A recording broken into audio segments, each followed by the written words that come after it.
So why do some people experience this detachment? We experience that spiritual detachment for a while, and then it dissipates, especially when we lose a loved one or lose anything. And then how do we know if this detachment is waxing and waning so much? How do we know that our spiritual yearning is real or not? Well, first of all, here's the thing about detachment. I believe very much that the English translation of the Sanskrit term, vairagya, which gets translated in English as detachment. I'm not a Sanskrit scholar by any means, so I do not say this from a semantic or etymological, if that's a word, perspective, but rather from a content perspective. I do not believe that that is a correct English translation. Here's why. Vairagya, which we translate as detachment, is a great spiritual virtue. It is seen as something that we always aspire to, we always yearn for. You'll always hear the spiritual masters talking about the importance of detachment, detachment, detachment. Now, when most of us, for whom English is our native tongue, and we're hearing it as detachment rather than as vairagya, when we think of that, we think about it as indifference, disconnection, apathy. This is what detachment is. I used to be attached. I was connected. Now I've become detached, disconnected, disinterested. And yet, when you look at the greatest masters, and you look at the most enlightened masters, these people are so full of life, so deeply connected, not just connected to God, nameless, formless, or God in their temple.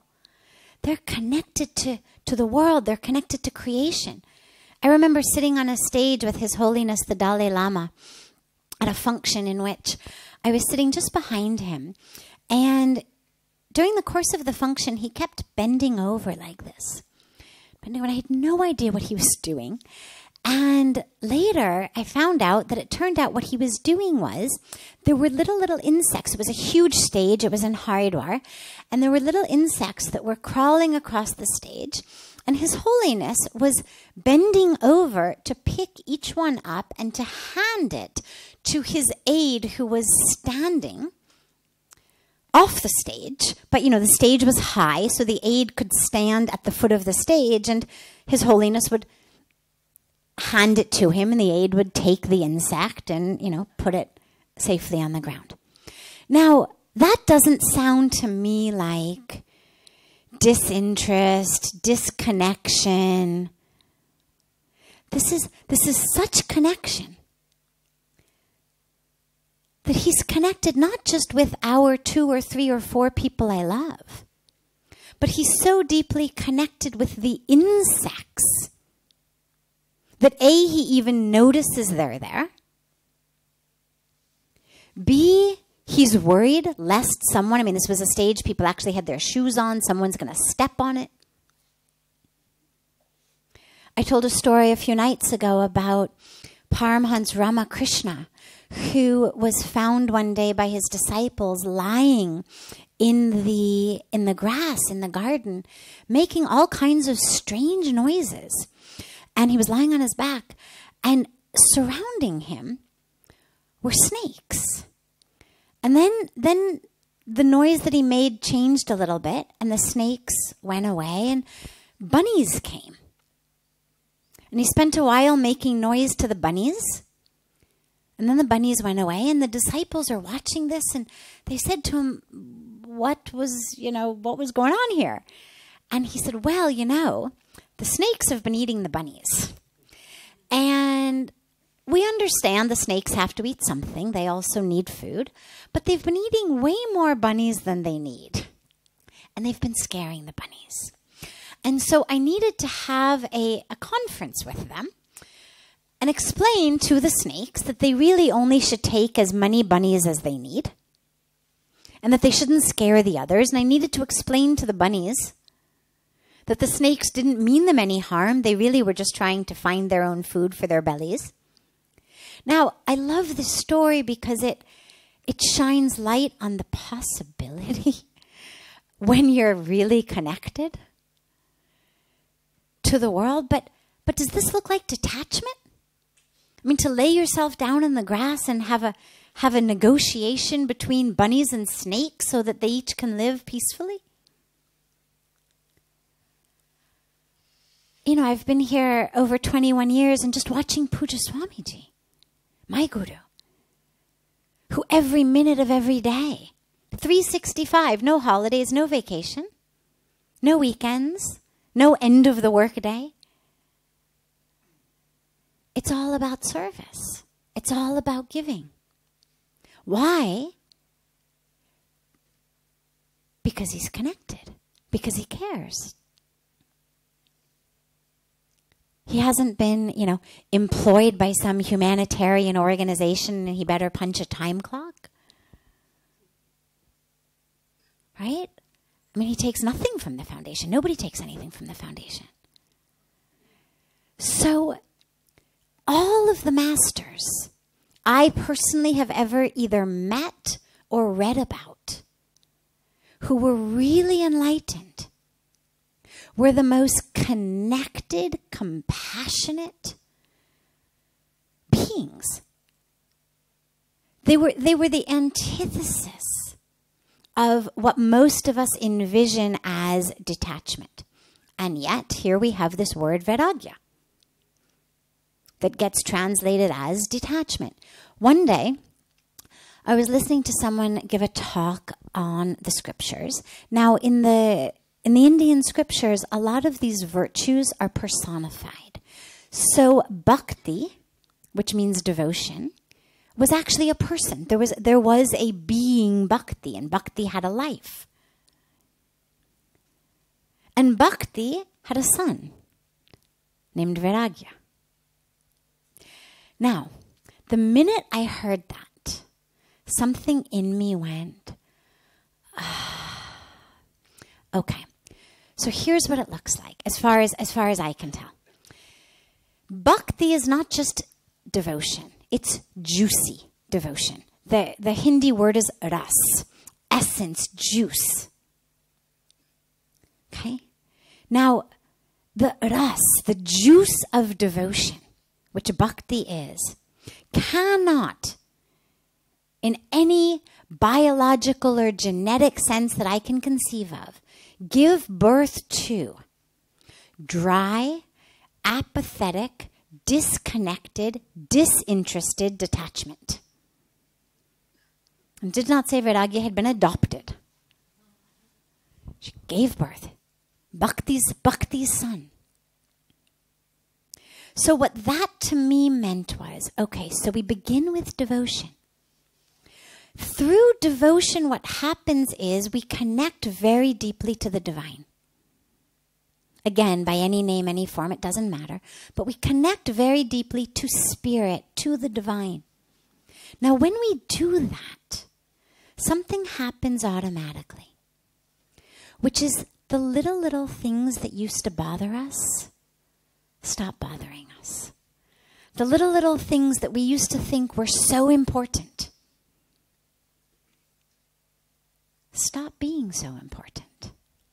And they stop being so important because we have reattached ourselves to something much higher and greater. Because the source of fulfillment, of love, of joy, of meaning, of peace, through being connected to the divine, is so much more than anything that we ever got through material possessions, through fighting with our loved ones to get them to do what we want, or speak the way we want, or behave the way we want. So much more than anything that we ever got from anything in this world that was material, that was commercial. So when we have that, naturally our attachment to these things for the joy they bring us automatically dissipates. So I think that what Vairagya really is reattachment rather than detachment. That through bhakti, through devotion, through connection to God, we've reattached ourselves to something that is so much higher, so much deeper, so much more profound, that automatically we are detached from our attachment to the stuff that used to bother us, the stuff in which our happiness used to be hooked.